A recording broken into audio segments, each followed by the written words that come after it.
According to Mike Coppinger of ESPN and his trusty sources, Devin Haney will challenge WBC World Super Lightweight Champion Regis Prograis on December 9th in San Francisco at the Chase Center, which is the home of the Golden State Warriors. This will be, if the fight goes ahead, a homecoming of sorts for Devin Haney because he's originally from the Bay Area, but he grew up in Las Vegas. He's 30-0 with 15 KOs, stepping up a weight division to challenge Regis Prograis, 24 years of age, and Regis Prograis is 10 years older at 34. He's 29-1 with 24 KOs. And one of the things that immediately jumps out when you're comparing their records, other than the age, is the fact that Regis Prograis has a much higher knockout percentage.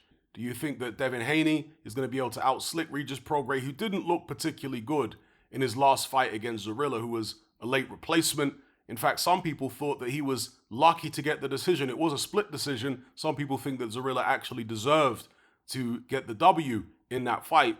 Let me know what you guys think about that. And how do you think his style will match with Devin Haney's style? Do you think that Regis Prograis is going to get outboxed in this fight? Or do you think he'll be able to impose his extra size? We assume because, or a lot of people are going to assume, because he's been campaigning at a higher weight, he's the naturally bigger guy. But in boxing, because fighters boil themselves down so much, sometimes you can get a guy who's campaigned at lightweight for many years, who's actually naturally bigger than a guy who's campaigned at the weight division above. So weight classes aren't always going to tell you who's the naturally bigger guy. It's a general rough guide, it will, but not always. So, we're assuming, or people are going to assume, that Regis Prograis is the bigger, stronger guy, but I guess we'll see if and when they get in the ring. Some people might even argue that Regis Prograis, if you take Lomachenko out of the equation, Prograis might have actually fought better opposition slightly than Devin Haney. But if we're going to look at the most recent bout, Vasyl Lomachenko is definitely a higher caliber fighter than Zorilla, I would say, than Zepeda, certainly than McKenna, Redkach, etc. So that's where Devin Haney's at right now. That's what he's coming off of. That's what he's used to. That level of competition going in there against somebody like a Lomachenko. That should stand him in good stead against Regis Prograis, who is not dissimilar in terms of dimensions to Vasyl Lomachenko. I think he's listed at 5'8", so a bit taller than Vasyl Lomachenko, who I believe is listed at 5'7". Let's have a look here at his box rec. Yeah, he's listed at 5'7". But I don't think there's much in it if you stood Lomachenko next to Regis Prograis. I reckon they'll be pretty similar in height, pretty similar in reach. Both guys with, pretty short arms. 65.5-inch reach for Lomachenko, 67 for Regis Prograis, the Rougarou. Lastly, we should talk about the fact that it's apparently going to be on pay-per-view, because this really contradicts the whole ethos that DAZN was selling themselves on. He's not a superstar, Devin Haney. He's not a household name. He's bigger than certain names, for sure, but he's not a household name. And Regis Prograis definitely isn't a household name. So you got two guys who are not household names, apparently, potentially fighting each other on DAZN pay-per-view. DAZN shouldn't be doing pay-per-views for one, and if they do go ahead and have a pay-per-view, it should be reserved for absolute mega fights between household names. What are DAZN subscribers actually getting for their money these days? Everything's being put behind an extra paywall. This is turning into exactly the same as all the other broadcasters. So DAZN have lost their selling point, basically. And maybe they were always going to do this. I don't know. I tend to suspect that they really did intend to be different to the other broadcasters and challenge the pay-per-view model, etc., etc. But due to the events over the past 3 years, it threw them off.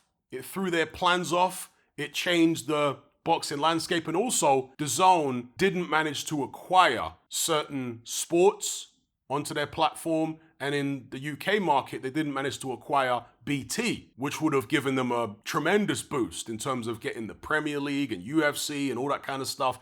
That would have put them in a tremendous position whereby their model of being the Netflix of sport might have actually stood a chance of succeeding. This doesn't sound like the Netflix of sport anymore. Anyway, long story short, I don't think it's a good look for DAZN to be putting a fight like this on pay-per-view if Mike Coppinger's sources are correct.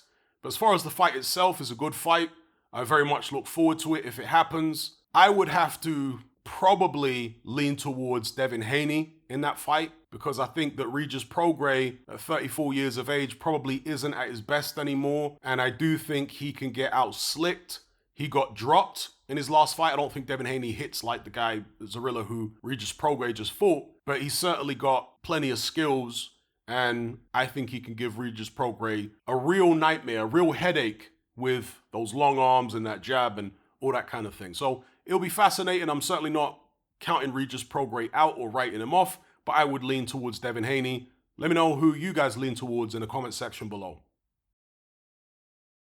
Are you sick and tired of the mainstream mindset?